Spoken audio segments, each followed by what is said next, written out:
One thing you don't typically think of when you think Superman is family. Yet, Superman and Lois decides to explore that aspect of the character in a way we've never seen before in television. Not that we haven't gotten a Superman and Lois show before, we have. But the way that this one is done, I feel, makes it probably one of the better DC TV shows on the CW network.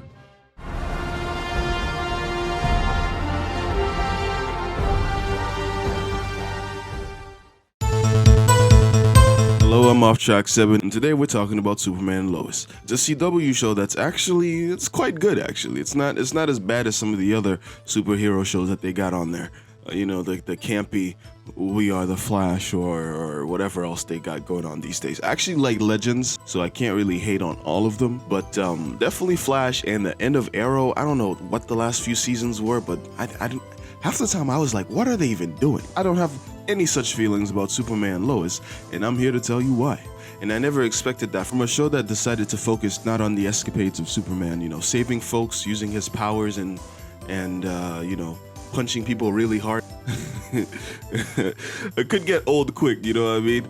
But although there is a lot of that in the show, a lot of Superman using his powers and doing the whole Superman thing, there's also a secondary aspect to the show that I think gives it a lot of the legs that it stands on. A lot of the reasons why it doesn't get old. A lot of the reasons why the first season didn't get old for me was the family aspect that they introduced. Now, what do you do when you're the strongest man on Earth and you give birth to two kids who could potentially have the same powers as you, but in the modern era, where camera phones are all too common, and any negative influence might end up turning that kid into a weapon against you? Brandon, don't, I'm sorry.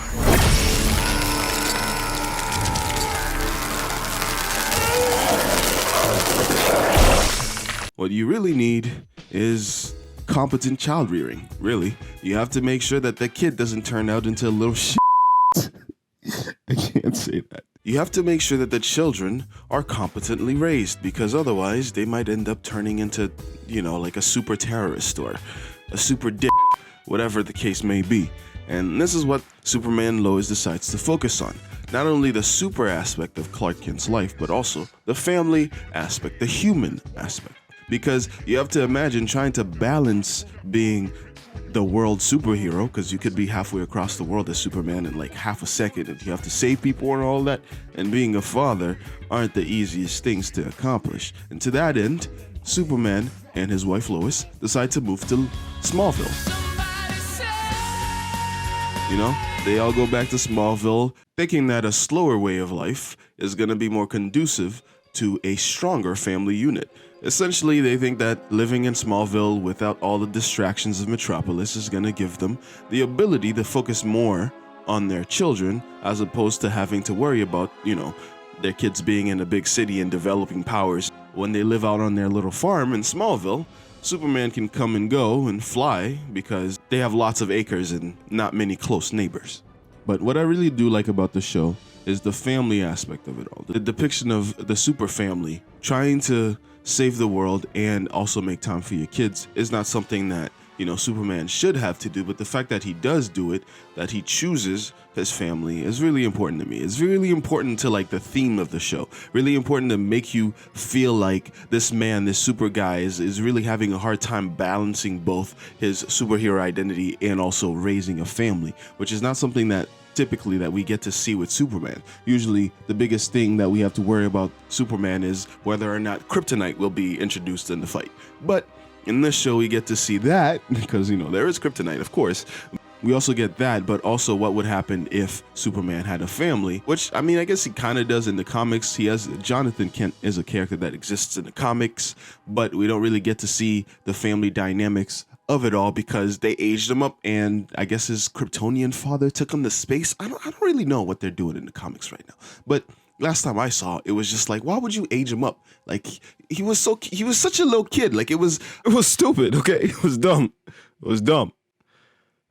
Anyway, moving on. Now, the characters of Jonathan and Jordan are two characters that I think, for me, really sell the show. Not that Tyler Hoechlin's Superman doesn't already carry the show. The dude does. But the two kids, I think, are probably meant to be the main draw. because we see the world through their eyes a lot. We get a lot of their perspective, especially, spoilers, since one of them seems to be developing powers, being Jordan. I know, Jonathan's the one who gets powers in the comic books because Jordan doesn't exist. But in the TV show, it's Jordan. And Jordan's powers manifesting have a major impact on his character arc in the show. And having Clark along there to help them deal and cope with having powers, something that Clark didn't have when he was a kid. You know, he had caring parents for sure, but he didn't have somebody who knew exactly what it felt like to have to hold himself back to the degree that he has to not hurt people, you know, to the degree that he has to keep his powers under wrap. But having Clark along to help guide him is something that's really important. And them making the choice to go to Smallville to be closer to their kids is something that I think is really nice to see, especially from Superman, because you would expect that out of somebody like Superman. I mean, Here you go, friend. Thanks. Cool costume. Thanks. My mom made it for me. I think what made this aspect of the show really captivating for me is that it didn't go over the top. I've seen a lot of CW shows. I'm not proud of it, but I mean, what are you gonna do? I was a kid and now I wasn't a kid for a lot of it, but goddamn, I made a choice and I watched a lot of shows. But the shows that's produced by the CW usually are pretty corny, I'm not gonna lie to you. And the themes are usually heavy-handed. If they choose to focus on family, everything is going to have to do with family to the point that it gets nauseating. I'm thinking of The Flash specifically. You are not the Flash, Barry. We are. What? I guess spoilers for The Flash, not that it matters. I mean, I don't know why you would still watch this. Barry and Iris's kids are introduced from the future, and the storyline that they choose to do with Nora and later on with Nora and Bart are probably some of the most generic and boring story arcs I've seen in television. I mean, the season with Nora almost made me drop the show. I mean, it made me drop the show because I'm not watching it anymore. And I'm just very happy that this is not what happened with Superman and Lois. The family aspect, while being an ingrained part of the show, feels better handled. I think that the respect that Superman and Lois has for its audience, at least in the first season at least, means that it feels much more believable, the struggles that these characters are having. It feels much more justified when they have certain reactions. Doesn't feel like I'm watching some soap opera.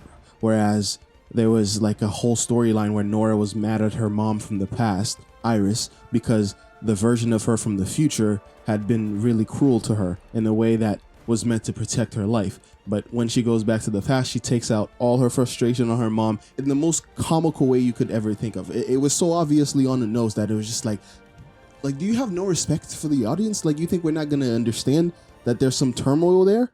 Yeah, I mean, she may be cute, but she's never fact-checked a thing a day in her life. She's doing something right. She has 3 times as many followers on her app as you do on your blog, so... Oh my God!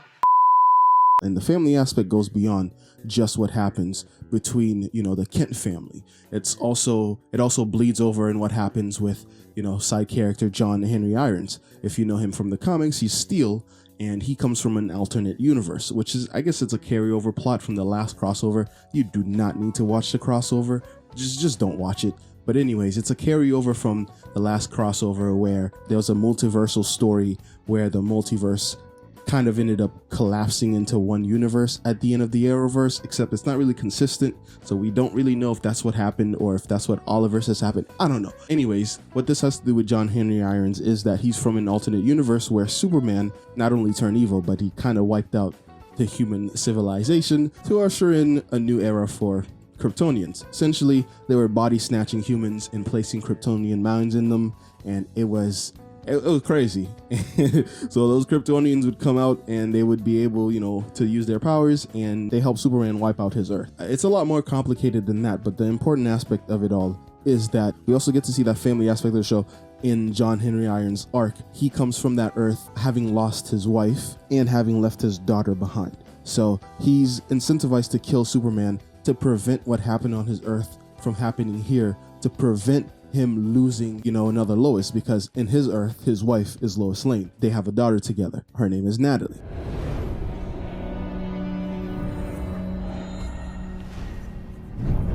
I'm gonna be right back. I think personally what really draws me to Superman and Lois is that family aspect. And I think the reason for that is that I just see in it some things that I would like to pass on to my kids. You know, I'd like to be present in their lives. I'd like to provide in that way, you know, not just being there for everybody else, but also being there for my kids, especially if they're going through something as traumatic as developing powers, which, I mean, I'm not going to get to deal with, thank God, because I'm not trying to have no damn Brightburn kid, you know what I'm saying? But, you know, in other aspects of their lives, which you get to see here in Superman and Lois as well, Clark tries to be present. From Clark helping out around the football team, you know, like helping his sons while they're on the field, taking active interest in that because he has the time. Actually, I wonder how he gets paid. It's never really brought up, but I mean, he has a lot of free time. Let me just say that. It's really interesting to see that. To see a father figure in a sitcom that actually has a presence, that you actually get to see how they would, you know, develop a relationship with their kid is not something you get to see often, and something it's kind of fresh. It was a fresh take, and it spoke a lot to me. Speaking as somebody who, you know, didn't really have that kind of relationship myself. So I think that's the aspect of the show that really drew me in and kept my interest, because I could have watched any other action show. There's a lot of action shows on the internet. I mean, the best one I'm watching right now is Peacemaker, and I have a lot of fun with that. But I chose to come back to this over and over again for the first season at least because of the family aspect of it all.